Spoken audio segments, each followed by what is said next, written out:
artistique et culturelle 2025, phase communale. Les communes 1 et 3 du district de Bamako ont lancé les activités. Les troupes communales vont s'affronter pour faire partie des prochaines étapes de la biennale, à suivre dans ce journal. Sortie officielle de la 13e promotion de l'Institut africain de management samedi dernier. 312 étudiants sont désormais sur le marché de l'emploi. Les détails dans cette édition. Il est 19h à Bamako ainsi que partout au Mali. Mesdames et messieurs, bonsoir et bienvenue.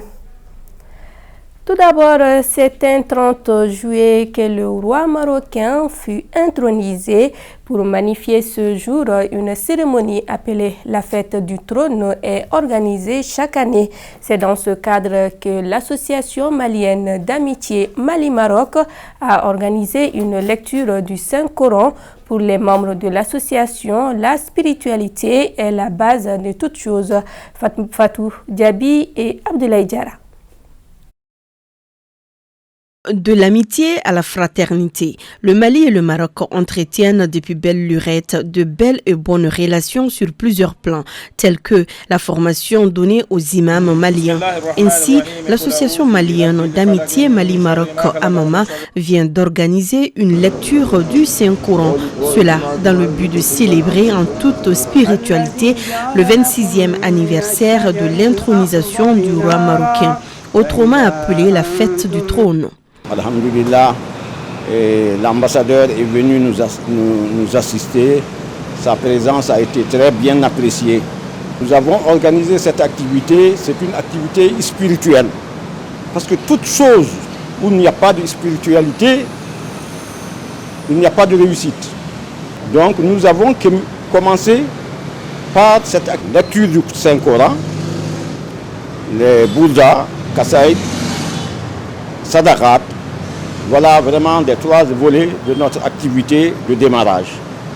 La fête du trône, pour nous, c'est un trait d'union. Ce n'est pas seulement pour le Maroc, mais le Mali aussi s'est réjoui de cette fête du trône parce que l'amitié qui lie le Mali et le Maroc est une amitié longue, historique. Les imams au devant de cette fête ont tous été formés sur la terre marocaine. C'est pourquoi l'honneur leur était donné pour implorer le Créateur afin de fortifier cette relation entre les deux pays et aussi qu'il donne la santé et la force nécessaires au roi du Maroc. On souhaite que cette amitié soit durable. Alhamdulillah, le roi, Dieu merci, il s'est beaucoup investi pour le Mali. Il aime ce peuple. Il aime ce pays.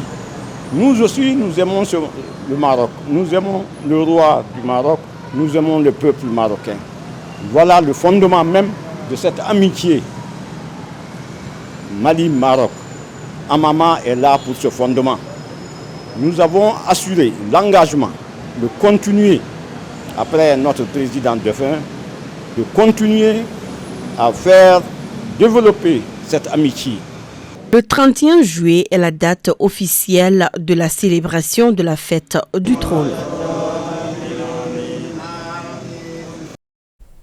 Et ce communiqué, le ministre des Affaires religieuses, du culte et des coutumes, se fondant sur la délibération de la Commission nationale d'observation de la Lune, porte à la connaissance de la communauté musulmane du Mali que le croissant lunaire Safar ou Doma Makono Kalo n'a été aperçu dans aucune localité du pays à la date du vendredi 25 juillet 2025.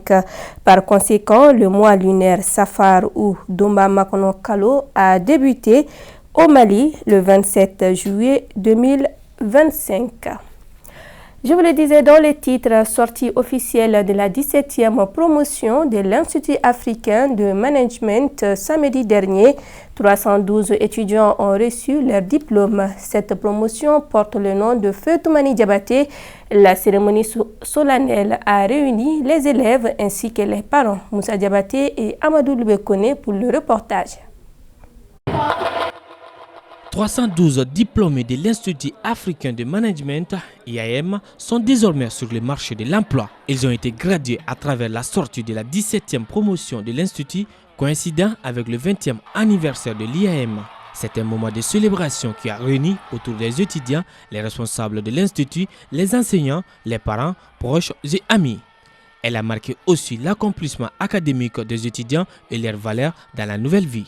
Ça a été 9 années qui ont été très dures, mais avec les membres de mon équipe et moi, franchement, on a réussi à relever le défi et ça s'est très bien passé. Donc on est très reconnaissants, très heureux et de partager ce moment avec nos familles, avec nos amis et voilà. J'ai acquis de bases solides à l'Institut africain de management et je suis convaincue à l'idée d'insérer facilement le milieu professionnel. Les parents se disent fiers de leurs enfants. Quand l'enfant obtient un parchemin, c'est une joie et c'est aussi un soulagement parce qu'au moins on a la certitude que l'enfant vient de passer un cap, même si ce n'est pas la fin.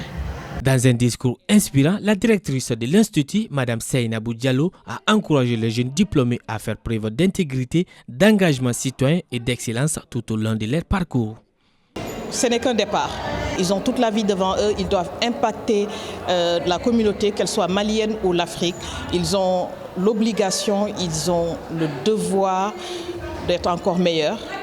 On parle d'excellence, on parle d'innovant. Il faut qu'ils soient innovants, il faut qu'ils puissent impacter positivement nos pays africains pour qu'ils puissent se développer. Les majors de la promotion, le jeune Ibrahim Bokoum, 22 ans, est tout heureux et confiant à affronter la réalité avec responsabilité. C'est une fierté aujourd'hui d'être honoré par l'IAM, l'une des plus prestigieuses universités de l'Afrique de l'Ouest. En tant que meilleur étudiant, cette sortie de promo ne marque pas uniquement la fin d'un chapitre, mais également le début d'un engagement vers l'excellence, le développement personnel, professionnel, ainsi que le développement de notre chère patrie, le Mali. Le conseil que j'ai à lui donner, c'est que ce n'est que le début. Parce que le fait qu'il soit le meilleur aujourd'hui, ça veut tout dire. Ça veut dire qu'il doit encore serrer les ceintures pour être encore plus efficace dans le travail et dans la vie courante. Le parrain de cette promotion, Fetoumani Diabaté, a été honoré devant son fils aîné, Sidiki Diabaté. Je suis très ému. Penser à Toumani Diabaté, c'est penser à la culture. Penser à Toumani Diabaté, c'est penser au Mali. Et j'en suis très reconnaissant envers l'IAM du Mali. Autre temps fort de cette cérémonie, Zoom Travel, l'un des partenaires de l'IAM, a offert un billet d'avion à l'une des meilleures de la promotion. Faut-il le rappeler, cette cérémonie a été une belle occasion de célébrer les étudiants en licence et master des 5 spécialisations, banque et ingénierie financière, audit, contrôle de gestion, marketing et intelligence des affaires, transport et logistique, informatique et gestion.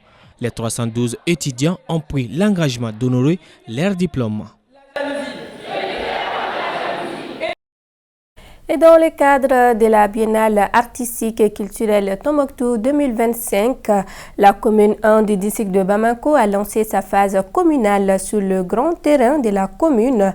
Pendant une semaine, 9 quartiers s'affronteront pour désigner la troupe qui représentera la commune 1 aux prochaines étapes de la Biennale. Reportage Mohamed Konati.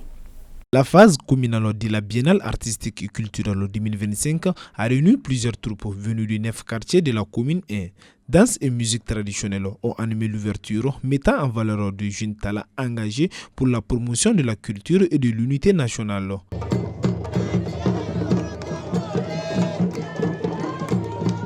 Vous savez, l'organisation elle est pêle-mêle.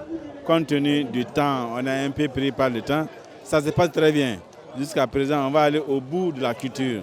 On va aller au bout de nos pouvoirs pour que cette journée culturelle, ça va à merveille et que ça soit fait la journée culturelle, la biennale culturelle atlantique de l'année 2025. On va se donner les moyens par rapport à une culture. Les moyens, c'est la culture. On va se doter des moyens pour que cette culture soit de mieux en mieux, beaucoup plus belle. Pendant une semaine, les troupes vont rivaliser de créativité et de talent, offrant des prestations saluées par les spectateurs. Sincèrement, c'est une impression de joie et de réconfort. Et la biennale là vient à point nommé.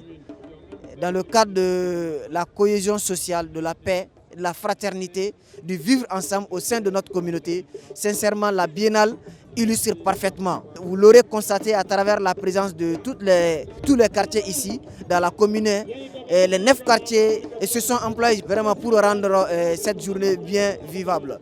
C'est une fierté un sentiment de joie et de fierté qui m'anime actuellement. Nous allons compétir sur 3 aspects. Le chant de solo, la pièce de théâtre et puis la danse traditionnelle.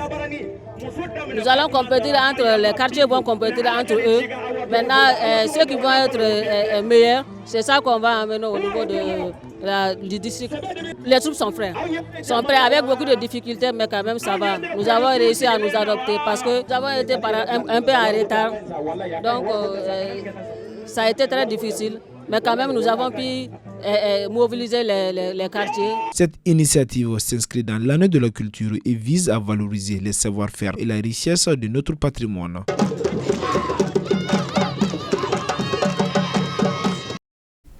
La commune 3 du district de Bamako a aussi démarré samedi dernier sa semaine artistique et culturelle phase communale.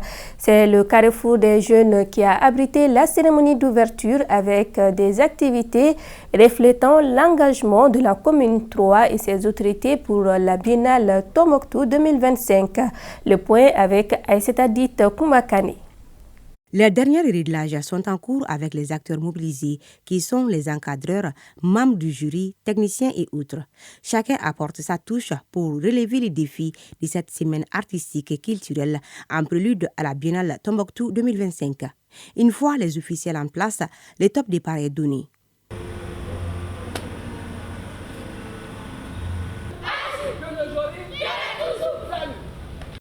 Après le lancement des activités par le maire de la commune 3 et la présentation des troupes, les acteurs illuminent l'espace et le public conquis.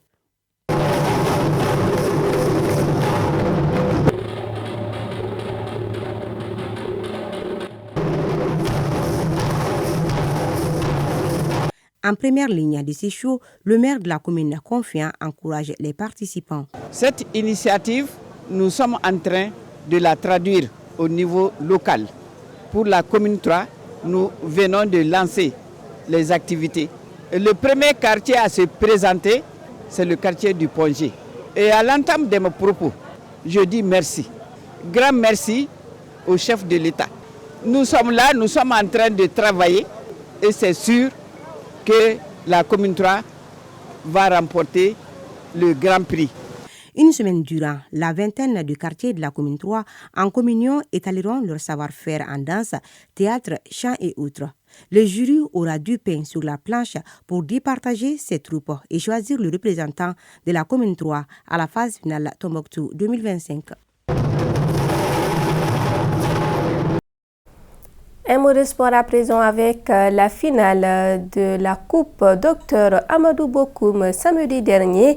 32 équipes ont joué cette compétition qui a été remportée par le FC Mouriba, 1-0 contre les Invincibles. Cet événement sportif avait pour objectif de rassembler la jeunesse de la localité autour des valeurs du football. C'est ce que nous dit Abisso dans ce reportage. 32 équipes au départ, mais au final, il n'en restait que 2 à s'affronter en finale pour le trophée de la Coupe Dr Amadou Bokoum. Une rencontre qui a tenu en haleine les passionnés de football sur les terrains Nescafé de Kalabankourou. Cette finale a opposé les FC Mouriba, vêtus de rouge, aux Invincibles. À l'issue d'une confrontation intense, le FC Mouriba s'est imposé 1-0.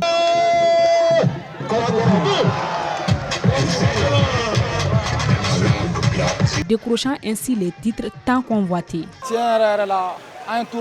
Nous avons bien préparé ce tournoi. Lors du championnat V3, nous étions déjà très concentrés et la seule chose qui nous motivait, c'était cette coupe. Aujourd'hui, c'est la joie qui nous anime, surtout moi personnellement, puisque j'ai été désigné meilleur joueur du tournoi. Au-delà du résultat sportif, cette finale symbolise avant tout la réussite d'une initiative citoyenne portée par Dr Amadou Bokoum, visant à promouvoir les vivre ensemble et à encourager la jeunesse à s'impliquer dans les activités sportives. C'est juste pour les encourager, parce que quand on dit jeunesse, ça veut dire que c'est le futur de notre pays. Donc on pense que si ensemble on travaille, ils s'adonnent à l'effort et le sport entraîne toujours l'effort et l'effort entraîne toujours le succès. Donc j'encourage toujours les jeunes à persévérer et à donner beaucoup d'eux-mêmes. L'objectif principal de cette coupe, c'est de réunir la jeunesse, et mettre la jeunesse au-dessus vraiment de tout. La première fois, c'était 16 équipes la première édition. Donc avec ces 16 équipes-là, le parrain vraiment a habillé. La deuxième édition, c'était 32. Et cette année aussi, c'est 32. Mais la différence, c'est quoi? La deuxième fois, c'était 32, mais c'était en confrontation directe, en élimination directe. Mais cette fois-ci, c'était un match de poule. Il y avait 8 poules. Donc on a joué en phase de poule d'abord. Après ça, donc, on est arrivé à l'élimination directe. En total, ça fait 64 matchs. Outre le trophée du vainqueur, les 2 équipes finalistes ont reçu des médailles de participation.